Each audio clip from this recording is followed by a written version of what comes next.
Aujourd'hui, on va faire la chasse aux bonbons de Brookhaven en extrême. Vous allez commencer par prendre une échelle et un sac de couchage ou une boîte de repas, si vous savez pas mettre de sac de couchage comme moi. Une fois que vous avez tout ça, on peut y aller. Allez, je vous accélère un peu le tout.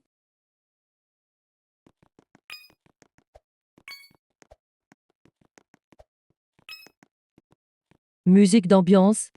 Allez, let's go.